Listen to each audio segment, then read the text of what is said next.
प्यारे बच्चों, सुप्रभात। आज हम करते हैं बादल राग कविता के अगले काव्यांश की व्याख्या। फिर बार बार गर्जन वर्षण है मूसलाधार, हृदय थाम लेता संसार, सुनसुर घोर वज्र हुंकार, असनी पात से सापित उन्नत सत सत वीर, अक्षत विक्षत हत अचल शरीर, गगन सपर्शी सपर्दाधीर, हंसते हैं छोटे पौधे लघुबार, सस्य अपार हिल हिल खिल खिल, हाथ हिलाते तुझे बुलाते, विप्लव रव से छोटे ही हैं शोभा पाते। अब हम करेंगे इसके शब्दार्थ। गर्जन होता है गर्जना, जोर से भरी आवाज, यानी जोर की आवाज जो आती है उसको बोलते हैं गर्जन। वर्षण होता है वर्षा, यानी बरसना बरसना। मूसलाधार होता है घनघोर वर्षा, लगातार तेज वर्षा होना। वज्र ओंकार होता है वज्र रूपी घनघोर गर्जन या आवाज। क्या होता है? वज्र रूपी घनघोर आवाज या गर्जना। असनी होता है बिजली। क्या होता है असनी? बिजली। पातमान होता है गिरना। सय्यद शापित होता है श्रापग्रस्त। क्या होता है शापित? श्रापग्रस्त। इसके बाद आएगा उन्नत होता है ऊंचाइयों को छूने वाले। सत्सत होता है सैकड़ों। अक्षत विक्षत होता है जख्मी या घायल, जख्मी या घायल। अचल होता है जो चल ना सके, अचल होता है जो चल ना सके या पर्वत विशाल। गगन सपर्शी होता है आसमान को छूने वाले, आसमान को छूने वाले या छूने की इच्छा रखने वाले। सपर्दा होता है प्रतियोगिता। क्या होता है सपर्दा? प्रतियोगिता। धीर होता है धैर्यवान। क्या होता है धीर? धैर्यवान। लघु बार होता है कम वजन वाले, जिसका भार कम है। लघु बार होता है जिसका भार कम है। रव होता है शोर। क्या होता है रव? शोर। सस्य होता है हरियाली। क्या होता है सस्य? हरियाली। विप्लव होता है क्रांति। क्या होता है विप्लव? क्रांति। विप्लव रव, विप्लव रव होता है क्रांति के शब्द, गर्जन या आवाज। क्रांति के शब्द, गर्जन या आवाज। अब करेंगे हम व्याख्या। कवि कहता है कि हे बादल, तुम्हारे बार बार गर्जना करने से, फिर वर्षा करने से, ये जो मूसलाधार वर्षा करते हो, जो गर्जन करते हो बार बार, उससे क्या है? सारा संसार डर जाता है और डर के कारण अपना कलेजा थाम लेता है। हृदय माने कलेजा, अपने कलेजे को थाम लेता है। सुन सुन गौर वज्रंकार, और क्योंकि तुम्हारी भयंकर गर्जन और वज्र जैसी घनघोर आवाज को सुनकर लोग कांप उठते हैं।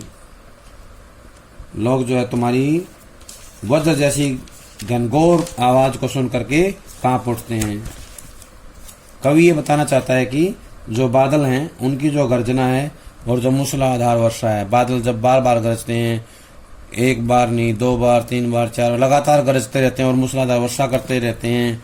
उस मूसलाधार वर्षा को देख करके इस संसार के लोग क्या करते हैं? अपने कलेजे को थाम लेते हैं, डर जाते हैं और कलेजा थाम लेते हैं। क्योंकि तुम्हारी जो भयंकर गर्जन है और वज्र के समान जो घनघोर गर्जन है, आवाज है, उसको सुनकर के लोग जो है थर्रा उठते हैं, कांपने लगते हैं।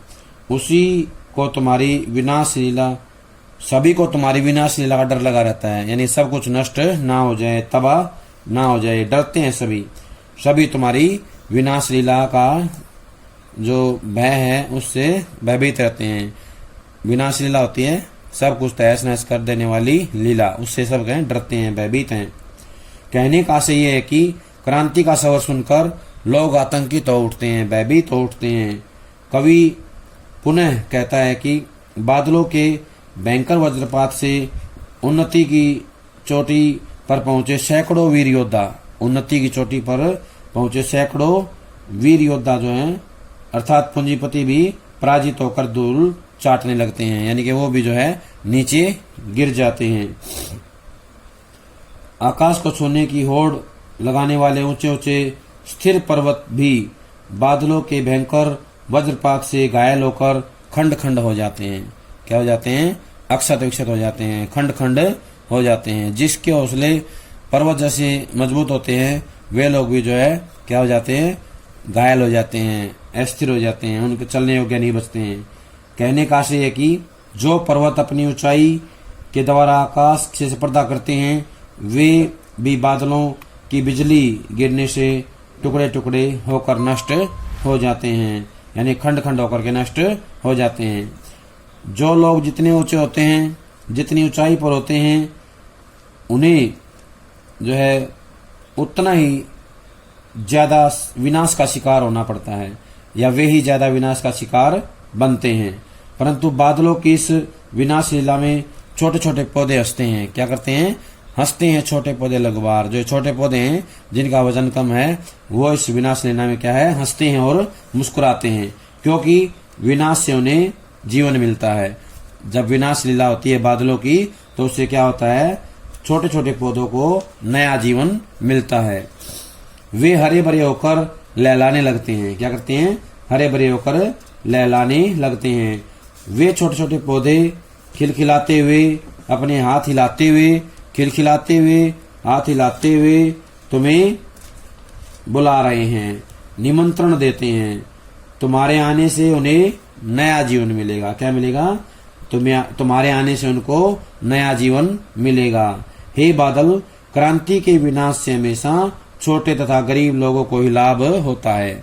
छोटे तथा गरीब लोगों को ही लाभ होता है। कहने का आशय है कि हे क्रांति के दूत बादल, तुम जब भी आते हो तो उससे क्या है? छोटे आदमी को फायदा होता है, गरीब लोगों को फायदा होता है। अब हम करेंगे यहाँ से जुड़े हुए प्रश्न। पहला प्रश्न है, क्या आप बादल को क्रांति का प्रतीक मानते हैं? तो बताना है हाँ, निश्चित ही बादल क्रांति के प्रतीक हैं, क्योंकि बादलों कवि ने बादलों के क्रांतिकारी रूप को स्पष्ट करने के लिए उन्हें विप्लव के वीर कहा है। कवि ने जो है उनको विप्लव के वीर कहा है, क्योंकि बादल क्रांति का प्रतीक है, क्योंकि वे ही जो है समाज में एक क्रांति लेकर के आते हैं। जिस प्रकार क्रांति होने पर चारों ओर गर्जन तर्जन और विनाश होता है, उसी प्रकार विप्लवकारी बादल भी मूसलाधार वर्षा करके जो है क्या करते हैं? लीला रचते हैं। मूसलाधार वर्षा तथा आसनीपात से विनाश की लीला रचते हैं, सब कुछ नष्ट कर देते हैं। मूसलाधार वर्षा करके और बिजली गिरा करके, असनीपात है बिजली का गिरना, बिजली गिरा करके जो है विनाश की लीला रचते हैं। विनाश का जो है एक नव निर्माण करते हैं, जिससे एक नई जो है दुनिया बनती है विनाश लीला के माध्यम से। बादलों की मूसलाधार वर्षा से सृष्टि पर क्या प्रभाव पड़ता है? तो बताना है। बादलों की मूसलाधार वर्षा से संसार के लोग घबरा जाते हैं। क्या होता है? संसार के लोग घबरा जाते हैं और डर के मारे अपना हृदय थाम लेते हैं। बादलों की घोर वज्रंकार लोगों में भय उत्पन्न करती है। घोर वज्रंकार जो है लोगों में भय उत्पन्न करती है। बादलों के अग्निपात से किसे हानि होती है और क्यों? बादलों के अग्निपात से अर्थात बिजली गिरने से विशाल आकार के ऊंचे ऊंचे पर्वतों को हानि होती है। निरंतर वर्षा होने से और ओले पड़ने से ये पर्वत अक्षत विक्षत हो जाते हैं। ये पर्वत क्या होते हैं? अक्षत विक्षत हो जाते हैं। छोटे पौधे किसके प्रतीक हैं और वे क्यों हंसते हैं? तो बताना है। छोटे पौधे शोषित तथा अभावग्रस्त लोगों के प्रतीक हैं। किसके प्रतीक हैं? छोटे पौधे अभावग्रस्त लोगों के प्रतीक हैं, शोषित लोगों के प्रतीक हैं। बादल रूपी क्रांति से शोषितों को ही लाभ पहुंचता है। किसको पहुंचता है लाभ? शोषितों को। पुनः वर्षा का जल पाकर गरीब किसान और मजदूर प्रसन्न हो जाते हैं, क्योंकि इससे उन्हें एक नया जीवन मिलता है। उनको जो एक नया जीवन मिलता है। अगला है, कवि ने गगन स्पर्शी स्पर्धाधीर किसे कहा है और क्यों? कवि ने गगन स्पर्शी स्पर्धाधीर शब्दों का प्रयोग पूंजीपतियों के लिए किया है। किसके लिए किया है?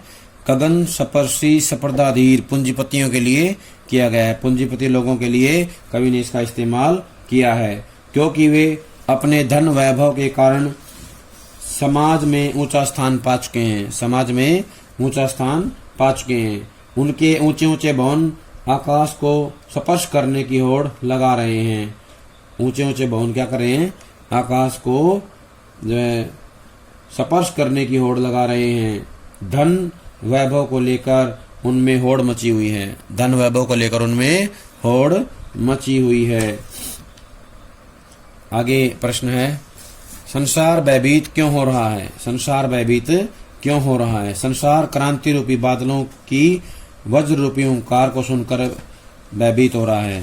संसार जो है क्रांति रूपी बादलों की वज्र रूपी ओंकार को सुनकर के भयभीत हो रहा है। क्रांति की बिजली गिरने से क्या प्रभाव पड़ता है? तो बताना है, क्रांति की बिजली गिरने से विशाल शरीर वाले उच्च वर्ग के लोग घायल हो जाते हैं। विशाल शरीर वाले उच्च वर्ग के लोग जो हैं घायल हो जाते हैं। क्रांति के आने पर कौन हंसते हैं और क्यों? तो बताना है, क्रांति के आने पर छोटे पौधे अर्थात निर्धन वर्ग के लोग हंसते हैं। छोटे पौधे अर्थात निर्धन वर्ग के लोग हंसते हैं, क्योंकि इन पर क्रांति का कोई प्रतिकूल प्रभाव नहीं पड़ता। क्रांति का कोई प्रतिकूल प्रभाव नहीं पड़ता। विप्लव रव से छोटे ही हैं शोभा पाते पंक्ति का क्या आशय है या क्या भाव है? बताना है। इस पंक्ति का भाव यह है कि क्रांति के शब्दों से निम्न वर्ग के लोग ही शोभा प्राप्त करते हैं। क्रांति के शब्दों से निम्न वर्ग के लोग ही शोभा प्राप्त करते हैं, अर्थात क्रांति आने पर निम्न वर्ग को ही लाभ प्राप्त होता है, जिससे उनके जीवन में सुख समृद्धि एवं खुशी का संचार होता है। सुख समृद्धि एवं खुशी का संचार होता है। अब करेंगे काव्य सौंदर्य। इस पद्यांश का काव्य सौंदर्य। कवि ने बादलों, क्रांति और विद्रोह का प्रतीक मानकर इसका आह्वान किया है। क्रांति और विद्रोह का प्रतीक मानकर इसका आह्वान किया है।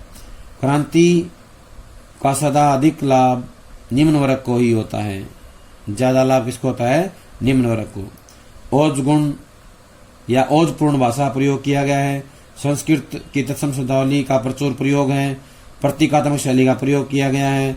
अनुप्रास, पुनोक्ति प्रकाश, रूपक, पदमैत्री, स्वरमैत्री, मानवीकरण, निदर्शना आदि अलंकारों का सुंदर प्रयोग देखने को मिलता है।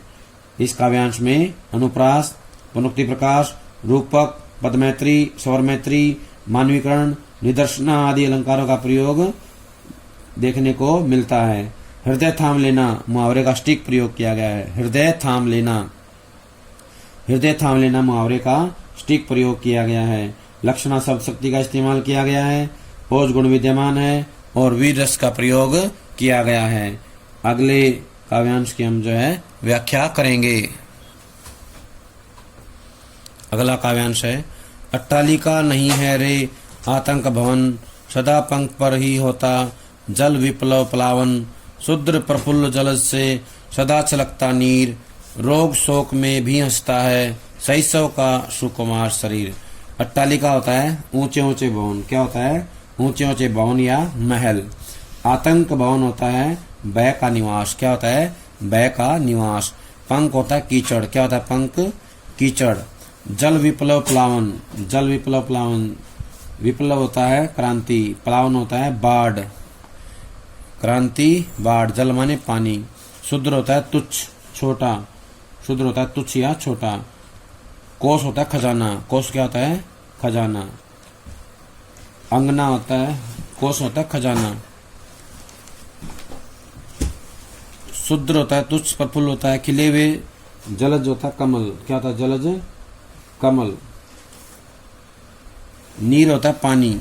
शैशव होता है बच्चा। सुकुमार होता है कोमल। रोग शोक होता है बीमारी में भी हंसता होता है हंसना। छलकता होता है टपकना।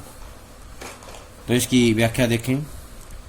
कवि कहता है कि हमारे समाज में जो ऊंचे ऊंचे भवन हैं, अट्टालिका था ऊंचे ऊंचे भवन, बड़े बड़े महल, ऊंचे ऊंचे जो भवन हैं ये अट्टालिका ही नहीं है, बल्कि इनमें तो भय और त्रास का निवास है। भय और दुख जो है बसता है, निवास करता है। इनमें रहने वाले अमीर लोग हमेशा क्रांति से आतंकित रहते हैं। किससे रहते हैं? क्रांति से आतंकित रहते हैं। बादलों की विनाश लीला तो हमेशा कीचड़ में ही होती है। कीचड़ में ही होती है। बादलों की विनाश लीला तो हमेशा कीचड़ में ही होती है। यानी बादल की जो वर्षा है, पानी है, उसका प्रभाव कहाँ पड़ेगा? कीचड़ के ऊपर पड़ेगा। पंक माने कीचड़।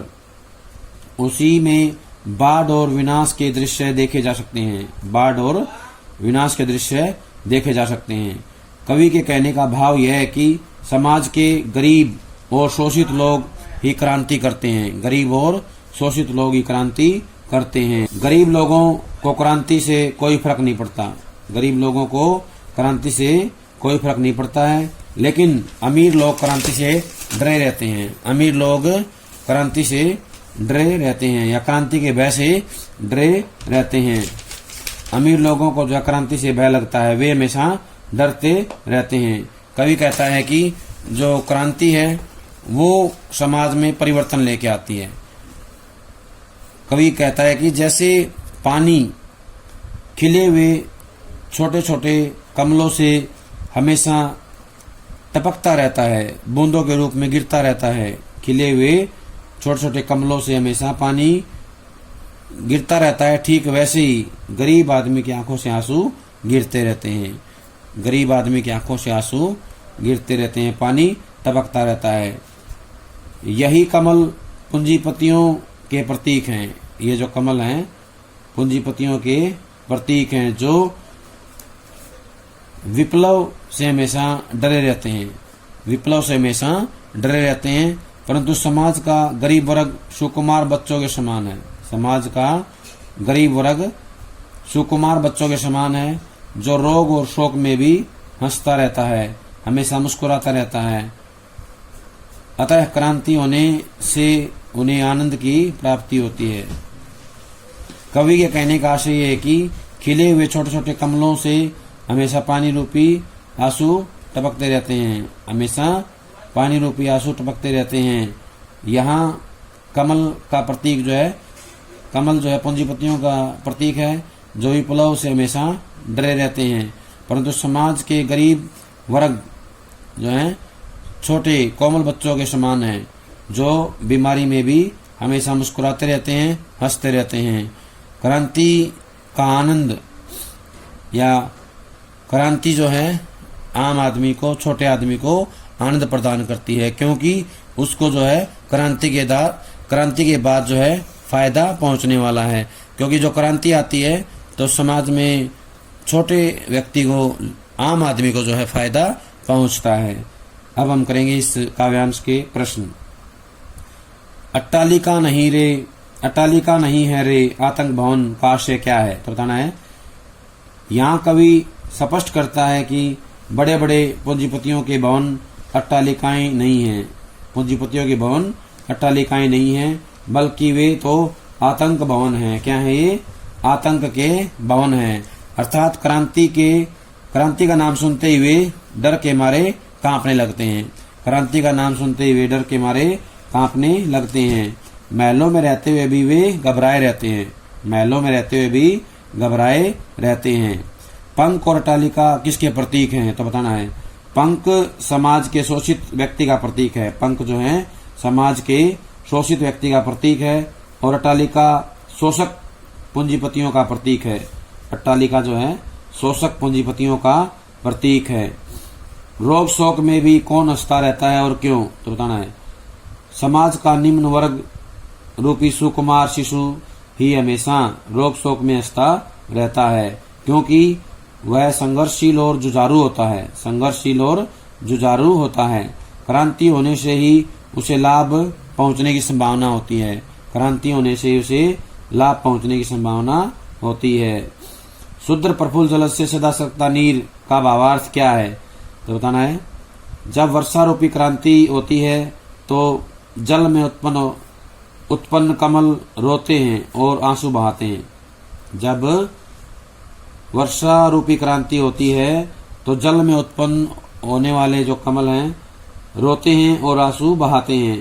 कहने का भाव ये है कि क्रांति के फलस्वरूप सुविधाभोगी लोग घबरा कर आंसू बहाने लगते हैं। सुविधाभोगी लोग घबरा कर आंसू बहाने लगते हैं। उन्हें इस बात का डर होता है कि उनसे उनकी पूंजी छीन ली जाए। उनकी पूंजी उनसे छीन ली जाए, यानी कि उन्हें भय होता है कि क्रांति आएगी तो उनसे जो उनकी सत्ता है, उनकी पूंजी जो है वो उनसे छीन ली जाएगी। क्रांति का प्रभाव सदा कहाँ होता है, तो बताना है कीचड़ पर। कहाँ होता है? क्रांति का प्रभाव सदा पंख पर होता है, कीचड़ पर अर्थात बुराई पर। क्रांति का प्रभाव सदा कीचड़ अर्थात बुराई पर होता है। हमेशा बुराई पर जो है क्रांति का प्रभाव देखने को मिलता है। जल सदैव किससे छलकता रहता है, तो बताना है जल सदैव खिले हुए छोटे से कमल से छलकता रहता है। जल कहाँ से छलकता है? कमल से। कहाँ से छलकता है? छोटे कमल से, खिले हुए छोटे कमल से जो है छलकता रहता है। शैशव का सुकुमार शरीर किस में हंसता रहता है, तो बताना है शैशव का सुकुमार शरीर रोग शोक में भी हंसता रहता है। क्रांति आने पर ऊंचे ऊंचे भवन क्या बन गए, तो बताना है क्रांति आने पर ऊंचे ऊंचे भवन आतंक का घर बन गए हैं। किसका बन गए हैं? आतंक का घर बन गए हैं। अब इसका जो है काव्यांश देखें। काव्य सौंदर्य क्या है इस काव्यांश का, तो बताना है कवि को सर्वहारा वर्ग के प्रति विशेष सहानुभूति एवं शोषक वर्ग के प्रति घृणा व्यक्त हुई है। कवि को सर्वहारा वर्ग के प्रति विशेष सहानुभूति एवं शोषक वर्ग के प्रति घृणा व्यक्त हुई है। भाषा खड़ी बोली है जिसमें तत्सम शब्दावली का प्रयोग किया गया है। प्रतीकात्मक शैली का प्रयोग है। मुक्तक छंद का इस्तेमाल किया गया है। अनुप्रास पद मैत्री अलंकारों का प्रयोग है। लाक्षणिक प्रयोग सुंदर एवं सार्थक है। बिंब योजना उच्च कोटि की है। अनुप्रास पद मैत्री रूपक मानवीकरण अलंकारों का भी प्रयोग देखने को मिलता है। अनुप्रास पद मैत्री रूपक और मानवीकरण अलंकारों का प्रयोग भी देखने को मिलता है। प्यारे बच्चों, ये थी हमारी जो है बादल राग कविता की व्याख्या। जब तक अगले काव्यांश की व्याख्या आती है तब तक इसको याद कर ले। सभी का बहुत बहुत धन्यवाद।